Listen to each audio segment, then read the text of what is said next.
सिर्फ उत्तर भारतीय समाज को हमेशा बेइज्जत किया जाता है।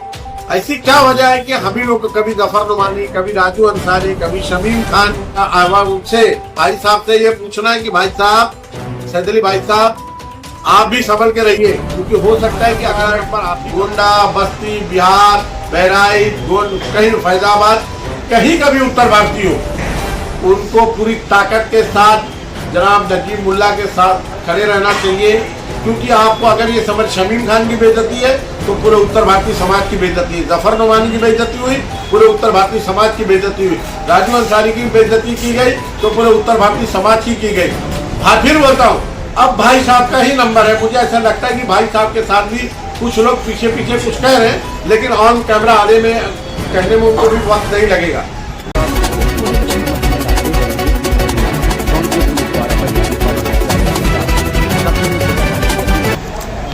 जफर भाई क्या कहेंगे, अक्सर जो है देखा गया है कि शरद पवार गुट में जब आप थे और भी जो उत्तर भारतीय लोग हैं ज़्यादातर उनको ही टारगेट किया जाता है, उनकी ही बेइज्जती की जाती है। जैसे अभी कुछ दिन पहले जो है यूनुस शेख द्वारा जो है शमीम खान साहब की भी बेइज्जती की गई, क्या कहेंगे सर? अस्सलाम वालेकुम। देखिए, बात ऐसी नहीं है कि यूनुस शेख के जरिए ही किसी उत्तर भारतीय समाज की बेइज्जती की गई। उससे सबसे पहला टारगेट राजू अंसारी साहब हुए, जो उत्तर भारतीय समाज से ताल्लुक़ रखते हैं, जिनका आबाई गांव वतन गोंडा है। फिर उसके बाद जफर नुमानी को बेइज्जत किया गया, जिनका आबाई वतन आजमगढ़ है। उसके बाद राजू अंसारी साहब हो गए, ये हो गए। फिर हमारे जो अध्यक्ष साहब हैं तुतारी में, शमीम खान साहब, उनको जिस तरीके से सरे आम मीडिया के जरिए मतलब ऑनलाइन आकर के मीडिया के जरिए तमाम समाज के सामने जिस तरीके से बेइज्जत किया गया, मुझे एक बात समझ में बात नहीं आती कि उत्तर भारतीय समाज को ही बेइज्जत क्यों किया जाता है। हम लोग मुमरा कोसा में उत्तर भारतीय जो समाज है वो 65% है तकरीबन जी। 35% में हमारे कोकन समाज और अदर समाज के लोग हैं। उनके ऊपर कभी भी कोई उंगली ना उठते हुए, उनको किसी किस्म की आंख ना दिखाते हुए सिर्फ उत्तर भारतीय समाज को हमेशा बेइज्जत किया जाता है। ऐसी क्या वजह है कि हम ही लोग कभी जफर नुमानी, कभी राजू अंसारी, कभी शमीम खान, मुझे तो आप उनसे भाई साहब से ये पूछना है कि भाई साहब, सैद अली भाई साहब, आप भी संभल के रहिए, क्योंकि हो सकता है कि अगला नंबर आप ही का हो। क्योंकि उनके यहाँ किसी पर लगाम नहीं है। कभी आवार साहब किसी की बेइज्जती कर देते हैं, कभी रूता मैडम किसी की बेइज्जती कर देती है, कभी उनका कार्यकर्ता कोई है जो किसी की बेइज्जती कर देता है। तो मैं तमाम उत्तर भारतीयों से हाथ जोड़ करके अपील करता हूं कि आने वाला वक्त आपके हाथ में है। अगर आपने अब की बार सही डिसीजन ले लिया तो इंशाअल्लाह जो बार बार उत्तर भारतीय समाज के लोगों की बेइज्जती की जाती है ना, ये दौर बंद हो जाएगा, ये रास्ता बंद हो जाएगा। तो आप लोग को बहुत समझदारी से वोट करना है। आप ये मत समझिए कि वो आजमगढ़, गोंडा, बस्ती, बिहार, बहराइच, कहीं फैजाबाद, कहीं का भी उत्तर भारतीय हो, उनको पूरी ताकत के साथ जनाब नजीब मुल्ला के साथ खड़े रहना चाहिए। क्योंकि आपको अगर ये समझ शमीम खान की बेइज्जती है तो पूरे उत्तर भारतीय समाज की बेइज्जती है, जफर नुमानी की बेइज्जती हुई, पूरे उत्तर भारतीय समाज की बेइज्जती हुई, राजू अंसारी की बेइज्जती की गई तो पूरे उत्तर भारतीय समाज की गई। फिर बोलता हूँ, अब भाई साहब का ही नंबर है। मुझे ऐसा लगता है कि भाई साहब के साथ भी कुछ लोग पीछे पीछे कुछ कह रहे हैं, लेकिन ऑन कैमरा आने में कहने में उनको भी वक्त नहीं लगेगा। तो मैं फिर से अपील करना चाहता हूँ, खासकर क्योंकि पूरा कोकण समाज पूरे उत्तर भारतीयों के साथ बहुत मजबूती के साथ खड़ा है। क्यों, उसकी वजह बता दूं कि उत्तर भारतीय समाज, उत्तर भारतीय लोग जब महाराष्ट्र में आए और खासकर जब मुमरा में आए तो उत्तर भारतीयों को यहाँ का जो कोकण समाज था, एक कोकण का पार्ट है, कोकण का एक हिस्सा है, उन लोगों ने हमको गले लगाया, मोहब्बत की, खुलूस पेश किया, अपना भाई समझा, हमको अपना बनाया। तो और हम लोग ये हम देख रहे हैं कि कुछ लोग जो है वो बार बार उत्तर भारतीय समाज की बेइज्जती करते रहते हैं। तो मैं फिर बोलता हूँ कि अब की बार 65% उत्तर भारतीयों, तुम मुमरा कोसा में निर्णायक हो, निर्णायक, तुम्हारा वोट बहुत माने रखता है। तमाम समाज के लोग तो है, बाकी उत्तर भारतीय समाज के साथ में कोकण समाज, अंग्रेजी समाज, यहाँ का दलित समाज, वहाँ का और भी जो भी अदर लोग हैं वो लोग तो आपके साथ खड़े हैं।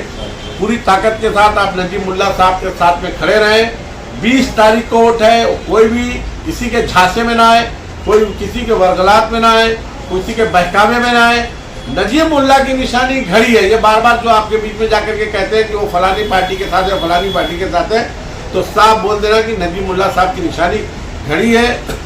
आने वाली 20 तारीख को, 20 नवंबर को वोटिंग के दिन आप सबकी बातें सुनिए, लेकिन जब आप मशीन में जाए तो सिर्फ घड़ी की निशानी पर वोट देकर के जनाब नजीब मुल्ला साहब को जिताएं, और जो बार बार उत्तर भारतीय समाज की बेइज्जती की जा रही है उसका बदला मिले। जफर भाई, तुतारी के ही कुछ लोगों का ये कहना है कि जब राजू अंसारी साहब के ऊपर केस हुआ था तो उसमें सबसे बड़ा सहयोग जो है शरद पवार पार्टी के लोगों का था, उनको बाहर निकालने के लिए, उनके लिए लड़ने के लिए। कौन था पूछे ना सर, ये मैं उसका आई विटनेस हूँ। जफर नोमानी राजू भाई की रिहाई पर जब थाना की जेल पर जाकर के उनके लिए जाते हैं तो जफर नोमानी को उसके लिए भी टारगेट किया जाता है कि राजू अंसारी को रिहाई के वक्त जफर नोमानी क्यों गए, शाह आलम आजमी क्यों गए। हाँ देखिए, शाह आलम आजमी क्यों गए, अरे उसके लिए भी हमको बार बार क्वेश्चन आंसर किया जाता है, किसी का कोई योगदान नहीं है। अगर उनकी चली होती तो वो लोग पूरी कोशिश ये करते राजू अंसारी की रिहाई में रुकावट पैदा करने के लिए। लेकिन अल्लाह ताला, मैं कहता हूँ ना सर, आमतौर पे ये तो देखा ही गया है कि काम कोई और करता है, श्रेय कोई और लेता है। हाँ, अल्लाह की लाठी में आवाज नहीं है। अल्लाह ताला ने इतना बेहतरीन रास्ता बना दिया, इन लोगों ने पूरी कोशिश की कि राजू अंसारी के बिल ना हो पाए, राजू अंसारी के परिवार हमेशा परेशान रहे, उनको हर तरह तरीके से परेशान की गई। बल्कि उनकी वालदा जब बाहयात थी उनके घर पर हमला करवाया गया। कौन लोग थे वो लोग, कौन हमला करवा रहा था, किसके सर? और जो कालसेकर का केस हुआ था, उस कालसेकर केस का मैं आई विटनेस हूँ, आई विटनेस। उस पर किस तरीके से आफरीन सौदागर को वर्गलाया गया। जब आफरीन सौदागर गए कंप्लेन करने के लिए तो सिर्फ एनसी हुई, एनसी के बाद कौन पुलिस स्टेशन पहुंचा, किसने सीनियर पर प्रेशर डाला। उसके बाद जुबेर रावल मरहूम साहब जिंदा, उनका इंतकाल हो गया, उस वक्त वो बाहयात थे, वो पुलिस स्टेशन पहुंचे, किस तरीके से उनको समझा करके, डरा करके उनको वापिस भेजा गया। जुबेर रावल साहब को कोविड में जब मैं उनके अब्दुल्ला पटेल स्कूल में मिलने गया था, उन्होंने मुझे साफ लफ्जों में कहा था कि जफर भाई, हम लोग नहीं चाह रहे थे केस करने के लिए, लेकिन हम पर बहुत प्रेशर डाला गया, आफरीन सौदागर पे प्रेशर डाला गया और राजू अंसारी पे झूठा केस बनाया गया। ये लोग क्या बात करेंगे? मैं तो जानता हूँ, मुझसे हालात पूछो ना, क्योंकि मैं उस समुद्र में रह करके आया हूँ। मुझे मालूम है कि वहाँ पर कितनी गंदगी है, किस तरीके की गंदी जहनीत के लोग वहाँ पर, कुछ लोग बैठे हुए हैं जो बार बार जाके कान भरते हैं कि फलाना आदमी ऐसा है, फलाना आदमी ऐसा है। अरे मैं राजू अंसारी के साथ मेरे उत्तर भारतीय रहे, उत्तर भारतीय से जाकर के मिले तो उनका दुश्मन, अब मैं शाह आलम को मिलूँ तो दुश्मन, मैं कोकन समाज के लोगों से मिलूँ, इब्राहिम राव साहब से तो मैं दुश्मन, मैं अग्री समाज के लोगों से मिलूँ तो भी दुश्मन। अरे भाई, एक तरफ आप ये पैगाम देखते हो कि सर्व धर्म समान, सबको मिला जुला करके ले चलो, दूसरी तरफ आप लोगों को आपस में तफरका पैदा करते हो, तोड़ने का काम करते हो। ये कौन सी राजनीति हो रही है? मैं फिर कहता हूँ, उत्तर भारतीयों, अपने औकात को, अपने मकाम को समझो, अपनी हैसियत को समझो, नहीं तो आपको बहुत नुकसान होने वाला है। अब की बार अगर आपके अपने हाथ से ये मौका छोड़ दिया और जाने दिया तो आपको अपनी बेइज्जती का बदला लेने का मौका वापिस नहीं आएगा। तो इसलिए होशियार रहे।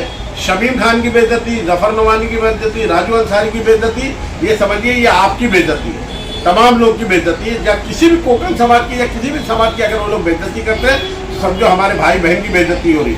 इस बात का ख्याल ध्यान रखें।